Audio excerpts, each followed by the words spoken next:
Oh, hello, great readers. I'm Bill-chan. I'm Nimikong. I'm Ban-chan. In this class, I'll read to all of you a part of Great Expectations. As.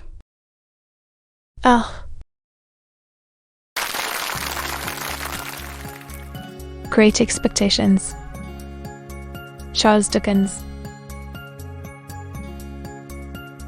Chapter 27, Sec 1. My dear Mr. Pip, I write this by request of Mr. Gargery. For you know that he is going to London in company with Mr. Wopslow and would be glad if agreeable to be allowed to see you. He would call at Barnard's Hotel Tuesday morning at 9 o'clock. When if not agreeable, please leave word. Your poor sister is much the same as when you left. We talk of you in the kitchen every night, and wonder what you are saying and doing. If now considered in the light of a liberty, excuse it for the love of poor old days. No more, dear Mr. N.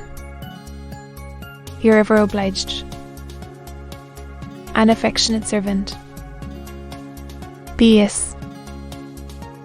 He wishes me most particular to write what larks. He says you will understand. I hope and do not doubt it will be agreeable to see him, even though a gentleman, for you had a very good heart, and he is a worthy man. I have read him all, excepting only the last little sentence. I received this letter by the post Monday morning, and therefore its appointment was for next day. Let me confess exactly with what feelings I looked forward to Joe's coming. Not with pleasure, though I was bound to him by so many ties. No, with considerable disturbance, some mortification, and a keen sense of incongruity. If I could have kept him away by paying money, I certainly would have paid money. My greatest reassurance was that he was coming to Barnard's Inn, not Hammersmith, and consequently would not fall in Bentley Dromo's way.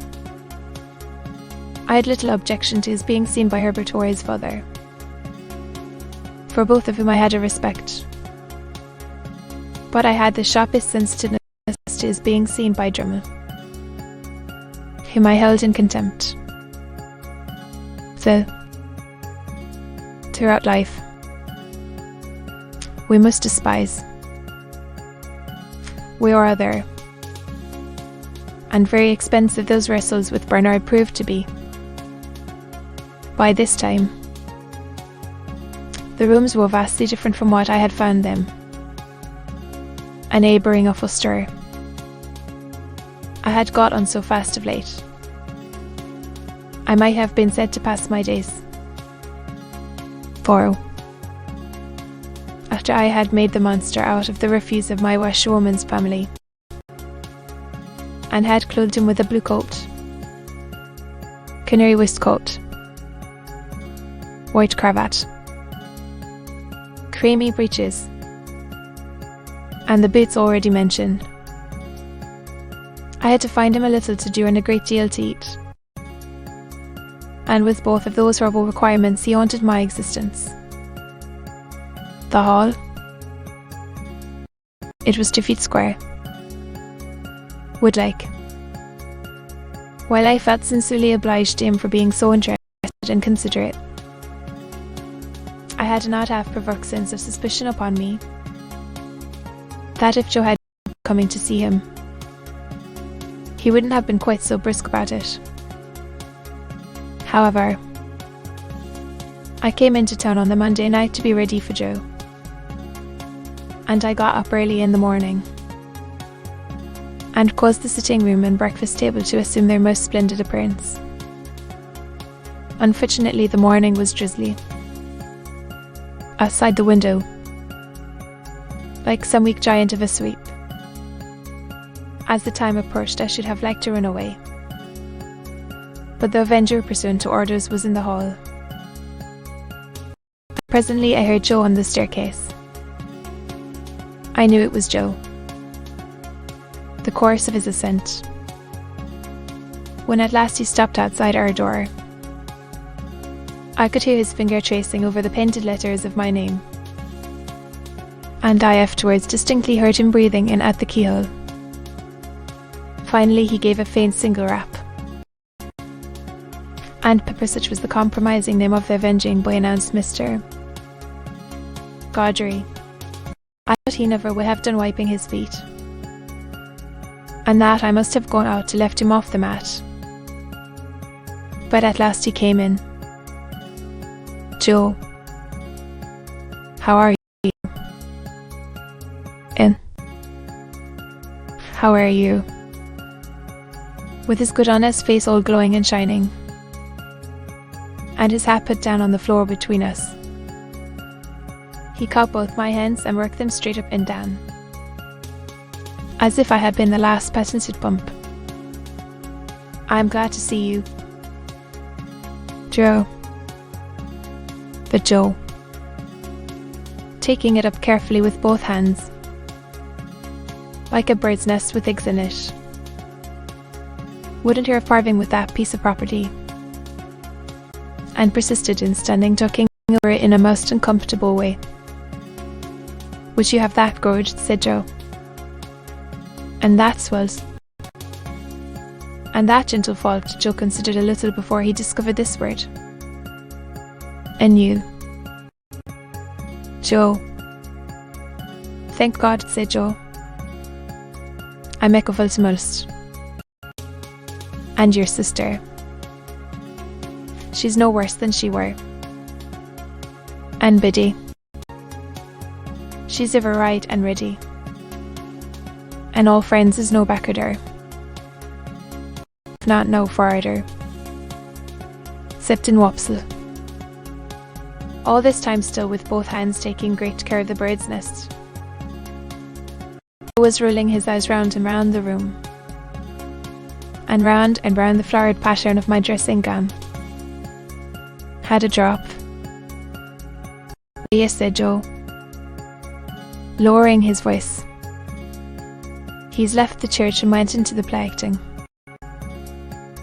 which the play acting have likewise brought him to London along with me.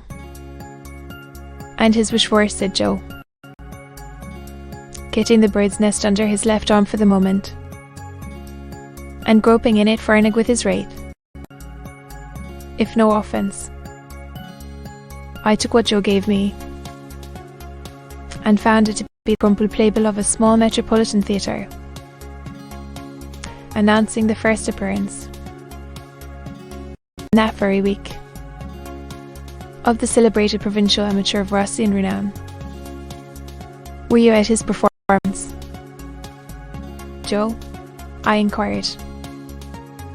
I were, said Joe, with emphasis and solemnity. Why, said Joe, it. They certainly were a peck of orange peel, particularly when he see the ghost. Though I put it to yourself, though, heart, have I the misfortune and been in church, said Joe, lowering his voice to an argumentative and feeling tone. But that is no reason why you should put him out at such a time. Which I mean to say, if the ghost of a man's own father cannot be allowed to claim his attention, what can, sir? Some more. Black feathers brings it off. A ghost-seeing effect in Joe's own countenance informed me that Hobart had entered the room. So, I presented Joe to Herbert, who held out his hand, bore Joe back from it, and held on by the bird's nest. Your servant, said Joe, which I hope as you and share his I fell on the avenger.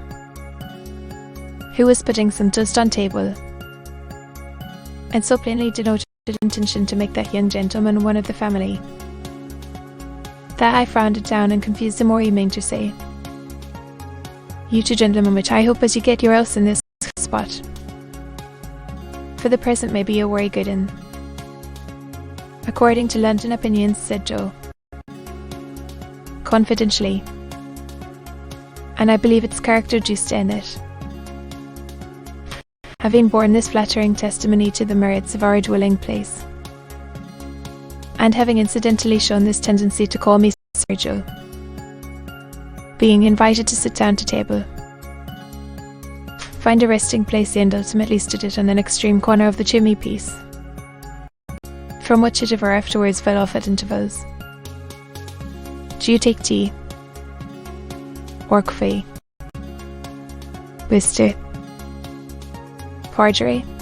Asked Herbert, who always presided of a morning.